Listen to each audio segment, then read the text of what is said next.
Kumuha raw si Senador Bong Revilla ng isang eksperto o handwriting expert para matukoy kung tunay ba o pineke ang mga pirma niya sa mga dokumentong may kaugnayan sa mga dimanoy questionabling NGO na napuntahan ng kanyang pork barrel. Ang Commission on Audit nagtataka naman daw, hindi na raw ito kailangan dahil kinumpirma na sa kanila ni Senador Revilla na kanya ang mga naturang pirma. Live mula sa Quezon City, may report si Joseph Morong. Joseph? Jessica, sabi nga ng COA ay matagal nang kinumpirma nitong si Senador Bong Revilla yung kanya yung mga signatures at yung sa staff niya doon sa mga transaksyon sa pork barrel, no? Ito nga ay sa harap ng mga balitang umuha pa itong si Senador Revilla ng isang handwriting expert para malaman kung peke yung mga nakitang signatures niya ng COA. Bakit daw uupa pa si Senador Bong Revilla ng handwriting expert para malaman kung peke o hindi ang mga pirma niya sa mga dokumento nagpapakita na nagbigay siya ng pork barrel sa ilang NGOs? Sabi ng COA, kinumpirma na noon ni Revilla ang kanyang mga pirma noong ginagawa ng Commission on Audit o COA ang special audit nito sa paggamit ng Priority Development Assistance Fund o pork barrel. Oh no, Senator Revilla is saying now that is fake. Pero nung humingi po kami ng confirmation sa kanya, he confirmed the authenticity of the signatures of his representatives. Seriously? Seriously. And they have everything in writing. Yeah. Hiningi namin sa COA ang mga dokumentong may kaugnayan kay Revilla pero tumanggi ang COA. Pero sa special audit report ng COA, makikitang 8 non-government organization o NGO ang binigyan ni Revilla ng kanyang PDAF. Dalawa rito, pinapatakbo ng pork barrel scam whistleblower na si Ben Hurluy, ang dating tauhan ng di umano'y nasa likod ng scam na si Janet Lim Napoles. Ang masaganang ani para sa Magsasaka Incorporated na binigyan niya ng 50.44 million pesos na pork at Social Development Program for Farmers Incorporated na binigyan niya ng 169 million pesos. Ang kabuuang halaga ng pork barrel na binigay ni Revilla, lampas kalahating bilyong piso mula 2007 hanggang 2009. Sinusubukan naming kunan ng pahayag si Revilla pero ayon sa kanyang opisina, ang kanyang abogado na lamang na si Attorney Joel Bodegon ang aming kausapin. Hindi sumasagot sa aming mga tawag si Attorney Bodegon.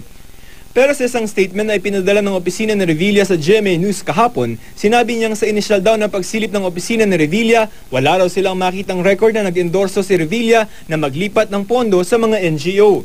Handa rin daw ang senador na sumailalim sa isang impartial investigation o walang kinikilingang investigasyon sa paggamit ng kanyang PDAF.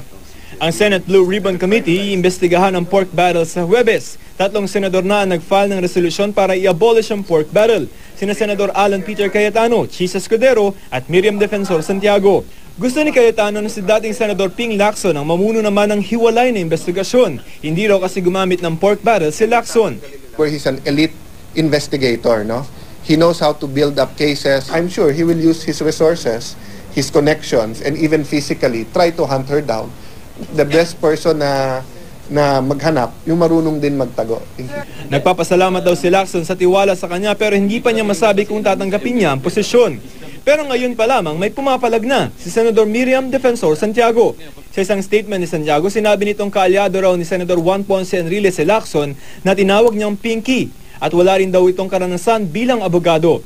Buwelta naman ni Lacson, absent is stolen daw si Santiago na makakasuhan na sa Sandigan Bayan at naghahanap na raw ng padrino para umano impluwensyahan si Ombudsman Conchita Carpio Morales.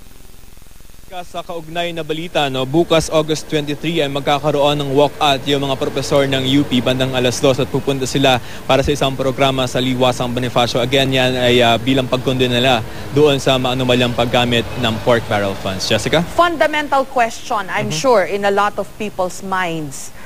Credible bang mag-imbestiga ang Senado about the pork barrel scam? Gayong sila, mga senador, except I think Lacson and Joker Arroyo na hindi tumanggap ni centavo ng kanilang pork barrel. But all the rest, they got their pork barrel allocation. So, credible ba silang mag-imbestiga dito? Okay, to answer your question, we will quote yung mga dati na nating nakausap. Halimbawa, yung mga former senior government officials, sabi nila, parang imposible yan kasi parang sila rin kasi yung involved doon, tapos mag-i-investigate sila. Some critics are saying na baka yung investigation sa Senate will be an occasion for the senators to defend themselves and chance to destroy the credibility of the Commission on Audit. So may ganun mga pangamba. Ang sinasabi nila noong mga ayaw na mag-investigate yung Senate ay dalhin ito sa isang independent commission.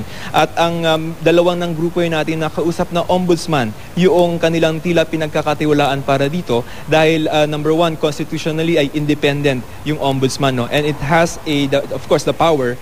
Kumbaga kung mag-i-investigate yan, ang outcome niyan talaga ay mga charges na pwedeng isampa sa Sandigan Bayan. So kung halimbawa, nakita naman natin yung Senate, no, may mga investigation pero parang hinihintay natin yung outcome, most often than not, parang hindi natin nararating yung point na yun. If you're going to bring it to the ombudsman, at least ang endpoint niyan ay may makakasuhan man lamang at least. Okay, likewise, pati yung Congress, yung House of Representatives. Although binanggit na yata ni Speaker Belmonte na they'd rather that more competent, diba, if I remember correctly, yun yung sinabi niyang rason, na a more competent, hindi credible, more competent body will investigate this issue.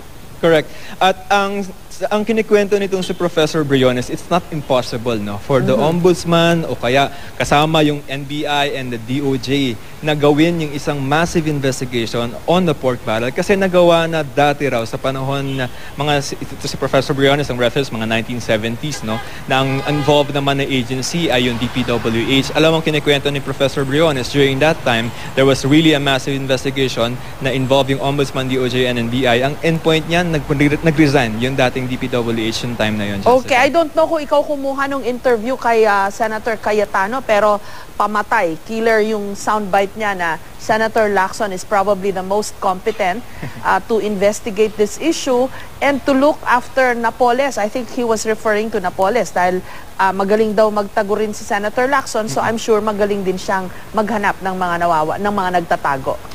Si Jam Sisante, yung ating Senate reporter, yung kumuha ng interview na yun, no? Pero yung hindi natin first time na narinig yung pangalan ng Senador Ping Lacson na pinapanawagan siya na siya yung mag-investigate at mag-head itong special body to investigate the PDAF. Yung FSGO even, sila yung nagsasabi na pwede rin, kasi ang sinasabi ng FSGO ay kumbaga may moral ascendancy itong si Senator Lacson because he did not receive this pork. Another person who can head this special body, if there's going to be such a thing, ay si Senator Joker Arroyo. Kumbaga, kung kailangan mo mag-i-investigate, siguro ang kailangan mamuno niyan yung hindi nakinabang. So probably Senator Cayetano meant that as a compliment, no? I guess so. So not parang, a put down. Yun namang mga relasyon ng mga senador doon sa ating Senate, no, ay na-observe na rin naman natin yan during the impeachment. Pwede man naman, nandun sila sa level na pwede sila magbiruan without really offending any one of us. Any one of them, Jessica. Okay, maraming salamat sa iyo, Joseph Moro.